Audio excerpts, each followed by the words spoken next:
Ih, bohong. Aku hanya memikirkan satu peraturan penting. Kenapa kau lakukan hari ini kalau kau bisa melakukannya besok? Hahaha. Few moments later.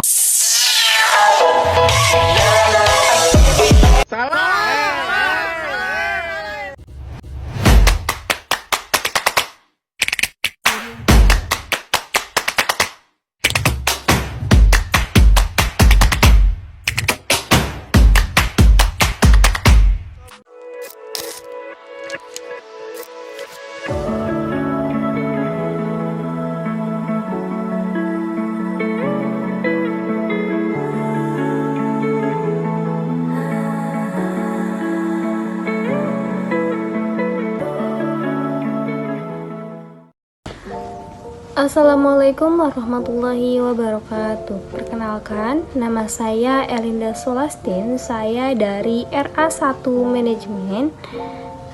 NIM saya 6120121312.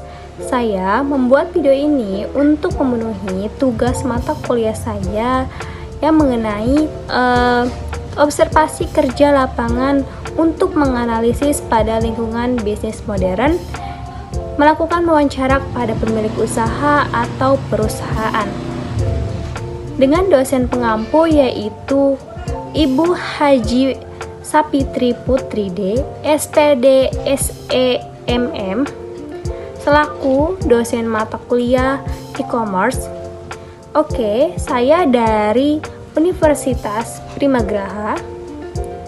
Untuk mengetahui lebih lanjutnya, saya akan mewawancarai perusahaan pada pemiliknya langsung, dan saya akan berkunjung ke tempat produksinya langsung. Untuk mengetahui lengkapnya, mari kita tonton baik-baik. Jadi saya sedang berada di lokasi tempat proses pembuatannya dan saya akan mewawancarai pelaku usahanya.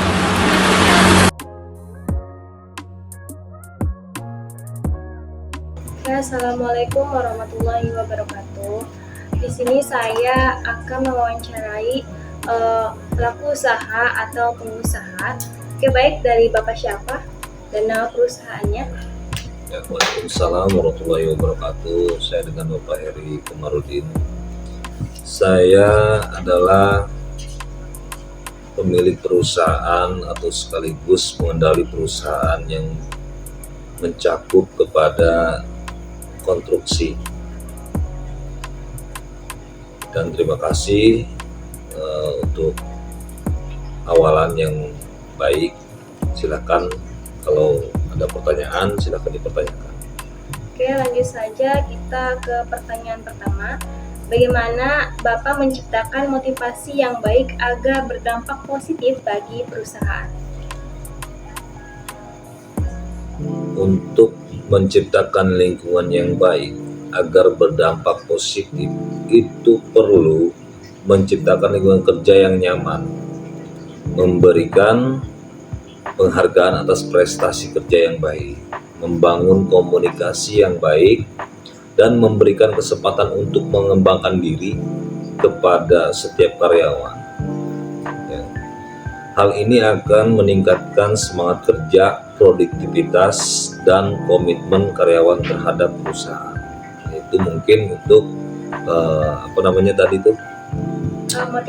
motivasi untuk perusahaan dan karyawan. Baik, yang kedua itu bagaimana cara membangun kerjasama dengan tim agar mencapai tujuan perusahaan? Untuk membangun kerjasama dengan tim itu harus ada penentuan tujuan bersama. Semua anggota tim itu harus memahami dan menyepakati tujuan yang ingin kita capai. Tujuannya harus spesifik dan mudah dipahami. Nah, itu mungkin untuk pertanyaan yang kedua ya. Oke, silakan yang selanjutnya. Yang ketiga itu bagaimana cara memberikan kepercayaan kepada karyawan agar mereka tetap berkomitmen dan tidak merasa kecewa terhadap perusahaan. Untuk memberikan kepercayaan kepada karyawan itu agar selalu berkomitmen yang pertama yang harus kita lakukan dari pengelola perusahaan ataupun karyawan itu harus jujur dan transparan, bersikap jujur dalam komunikasi internal maupun eksternal, termasuk tentang misi, proyek, dan informasi. Kalau transparan, berbagai informasi secara terbuka, dan transparan menghindari penyembunyian informasi yang relevan. Itu mungkin bisa membangun perusahaan jujur dan terpercaya. Oke, untuk keempat yaitu seberapa sering perusahaan yang Bapak memasarkan produk atau layanan secara offline atau online? Seberapa sering? Ya. Kalau seberapa sering memasarkan produk itu sering sekali. Karena apa? Karena kita mencakup sebagai perusahaan yang dimintai jasa oleh konsumen, karena harus seberapa sering kita sesering mungkin ya. Yang kelima, apakah Bapak memahami manfaat e-commerce dalam mengembangkan perusahaan? Manfaat e-commerce itu sangat bermanfaat bagi perusahaan. Karena apa? Karena sekarang itu zamannya zaman era digital. Jadi bagi perusahaan itu harus memahami pasar mana yang harus kita tunjuk untuk memasarkan sebuah produk. Nah, itu manfaatnya banyak banget. Yang keenam yaitu platform e-commerce apa saja yang Bapak gunakan dalam memasarkan produk? Kalau platform itu, yang disebut platform itu kan tempat untuk memasarkan atau media iklan. Yang pertama itu bisa kita menggunakan marketplace yang ada di Facebook, kemudian TikTok, kemudian WA bisnis, kemudian banyak lain itu Twitter, Instagram, Tokopedia, Shopee ataupun Lazada. Kita bisa memasarkan di situ tergantung produk yang kita ingin pasarkan bisa tidak di pasaran e-commerce itu ya. Tapi untuk perusahaan itu harus bisa bekerja sama dengan e-commerce yang ada di media sosial. Nah, itu karena penting. Jadi untuk salah satu memasarkan produk Bapak yaitu di video ataupun di e-commerce lainnya, contohnya di Shopee, Bapak yang terutama itu di platform mana yang sering Yang digunakan? pertama itu adalah YouTube, yang kedua itu adalah website. Di YouTube itu kita bisa menjelaskan secara detail produk kita dengan sebuah video. Nah, itu bisa mempercayai seseorang itu bahwa kitalah yang mengerjakan produk tersebut. Nah, kemudian kita juga memasarkan di media live TikTok. Ketika kita sedang membuat produk ataupun sedang ada pemasangan di sebuah proyek, itu kita pasarkan di situ juga untuk live. Karena apa? Orang itu bakal percaya perusahaan kita itu sejauh mana dalam langkah menjangkau produktivitasnya. Oke, untuk pertanyaan selanjutnya yaitu apa saja tantangan yang Bapak hadapi dalam menerapkan e-commerce dalam bisnis? Banyak tantangannya itu karena e-commerce dalam media sosial itu banyak persaingan. Kita harus jeli menggunakan teknik teknik memberikan harga ataupun produk, karena di produk yang kita pasarkan di media sosial itu belum tentu bisa menarik pelanggan gitu. Untuk materi selanjutnya yaitu tentang sejauh mana Bapak memanfaatkan media sosial untuk mendukung penjualan yang Bapak promosikan. Sejauh mana? Sejak media sosial itu bisa kita pergunakan untuk menjual produk kita atau memasarkan produk kita. Nah, di situ kita harus pakai. Karena apa? Karena zaman sekarang itu zaman semua membuka media sosial. Itu. Jadi mungkin sejak adanya platform-platform tersebut itu kita gunakan. Gitu. Untuk selanjutnya itu apa saja rencana pengembangan e-commerce untuk meningkatkan daya saing perusahaan di masa yang akan datang? Rencana pengembangan e-commerce itu tidak ada rencana, cuma kita perusahaan itu harus membaca apa saja yang sedang trending.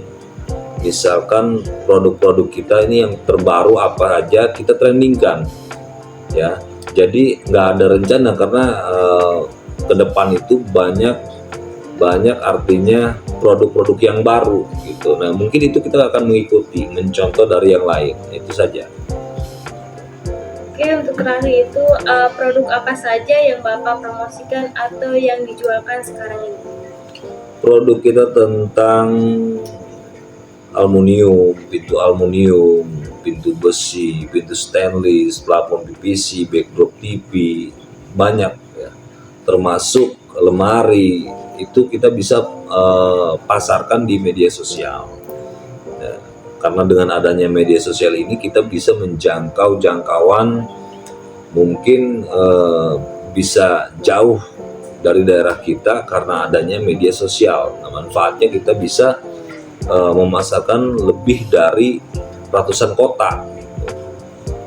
Itulah yang disebut dengan produk yang kita pasarkan di media sosial. Kita harus pintar-pintar membaca pasar masyarakat, memasarkannya dengan produk yang baru dan terupdate. Oke, baik, kita akhiri saja. Terima kasih Bapak telah menyempatkan waktunya. Terima kasih. Wassalamualaikum warahmatullahi wabarakatuh.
Keempat yaitu seberapa sering perusahaan yang Bapak memasarkan produk atau layanan secara offline atau online. Seberapa sering? Ya. Kalau seberapa sering memasarkan produk itu sering sekali. Karena apa? Karena kita mencakup sebagai perusahaan yang dimintai jasa oleh konsumen. Karena harus seberapa sering kita sesering mungkin. Ya.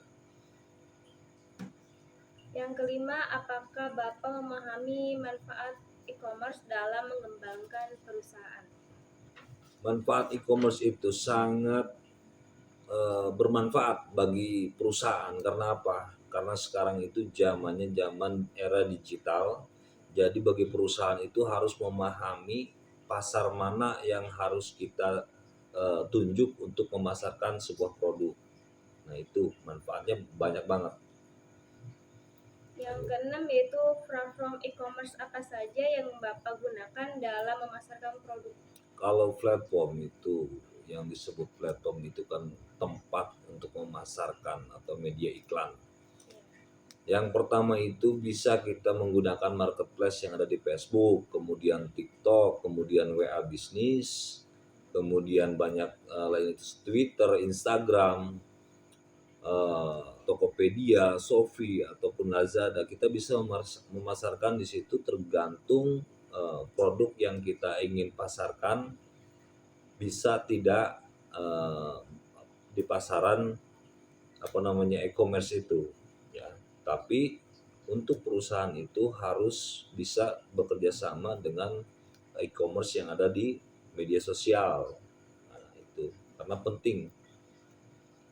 Jadi untuk salah satu memasarkan produk Bapak yaitu di video ataupun di e-commerce lainnya, contohnya di Shopee, Bapak yang terutama itu di platform mana yang sering Yang digunakan? pertama itu adalah YouTube, yang kedua itu adalah website. Di YouTube itu kita bisa menjelaskan secara detail produk kita dengan sebuah video. Nah itu bisa mempercayai seseorang itu bahwa kitalah yang mengerjakan produk tersebut. Nah kemudian kita juga memasarkan di media live TikTok. Ketika kita sedang membuat produk ataupun sedang ada pemasangan di sebuah proyek, itu kita pasarkan di situ juga untuk live. Karena apa? Orang itu bakal percaya perusahaan kita itu sejauh mana dalam langkah menjangkau produktivitasnya. Oke, untuk pertanyaan selanjutnya yaitu apa saja tantangan yang Bapak hadapi dalam menerapkan e-commerce dalam bisnis? Banyak tantangannya itu karena e-commerce dalam media sosial itu banyak persaingan. Kita harus jeli menggunakan teknik teknik memberikan harga ataupun produk, karena di produk yang kita pasarkan di media sosial itu belum tentu bisa menarik pelanggan gitu. Untuk materi selanjutnya yaitu tentang sejauh mana Bapak memanfaatkan media sosial untuk mendukung penjualan yang Bapak promosikan. Sejauh mana? Sejak media sosial itu bisa kita pergunakan untuk menjual produk kita atau memasarkan produk kita. Nah, di situ kita harus pakai. Karena apa? Karena zaman sekarang itu zaman semua membuka media sosial. Itu. Jadi mungkin sejak adanya platform-platform tersebut itu kita gunakan. Gitu. Untuk selanjutnya itu apa saja rencana pengembangan e-commerce untuk meningkatkan daya saing perusahaan di masa yang akan datang? Rencana pengembangan e-commerce itu tidak ada rencana, cuma kita perusahaan itu harus membaca apa saja yang sedang trending. Misalkan produk-produk kita ini yang terbaru apa aja kita trendingkan, ya. Jadi nggak ada rencana karena ke depan itu banyak artinya produk-produk yang baru gitu. Nah mungkin itu kita akan mengikuti, mencontoh dari yang lain, itu saja. Oke, untuk terakhir itu produk apa saja yang Bapak promosikan atau yang dijualkan sekarang ini? Produk kita tentang aluminium, pintu besi, pintu stainless, plafon PVC, backdrop TV, banyak ya. Termasuk lemari, itu kita bisa pasarkan di media sosial. Ya, karena dengan adanya media sosial ini kita bisa menjangkau jangkauan mungkin bisa jauh dari daerah kita karena adanya media sosial. Nah, manfaatnya kita bisa memasarkan lebih dari ratusan kota. Gitu. Itulah yang disebut dengan produk yang kita pasarkan di media sosial. Kita harus pintar-pintar membaca pasar masyarakat, memasarkannya dengan produk yang baru dan terupdate. Gitu. Oke, baik, kita akhiri saja. Terima kasih Bapak telah Ya. menyempatkan waktunya. Terima kasih. Wassalamualaikum warahmatullahi wabarakatuh.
Di sini saya akan memberi kesimpulan wawancara yang sudah saya lakukan, yaitu berdasarkan hasil wawancara, pelaku usaha menekankan pentingnya motivasi dan kerjasama tim dalam membangun usaha yang solid, berkembang. Motivasi diciptakan melalui pendekatan personal dan penghargaan atas kerjasama karyawan, sedangkan kerjasama tim dibangun dengan komunikasi yang terbuka dan sebagian tugas yang jelas.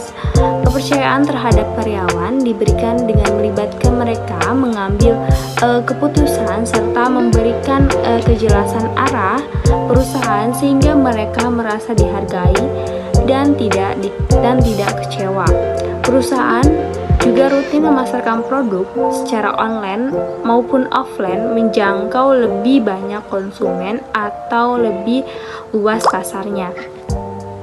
Pelaku usaha memahami manfaat e-commerce, terutama dalam memperluas jangkauan pasar, meningkatkan efisiensi promosi, dan kemudahan transaksi.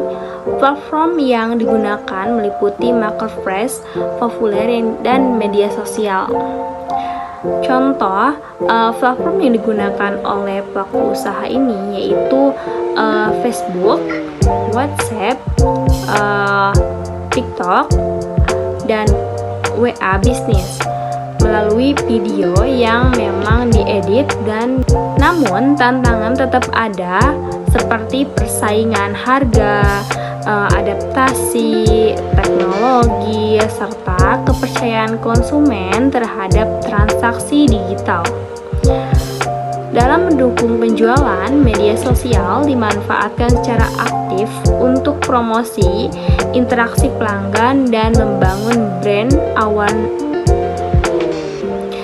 Secara keseluruhan, wawancara ini menunjukkan bahwa e-commerce dan media sosial menjadi faktor penting dalam pengembangan usaha dengan mendukung sumber daya manusia yang termotivasi dan sistem kerja yang terkoordinasi. Serta e-commerce itu penting bagi perusahaan agar perusahaan dapat berkembang melalui tren-tren yang ada di media sosial, karena banyak sekali tren-tren baru yang harus diikuti oleh seorang perusahaan. Terima kasih, sekian dari saya. Wassalamualaikum warahmatullahi wabarakatuh.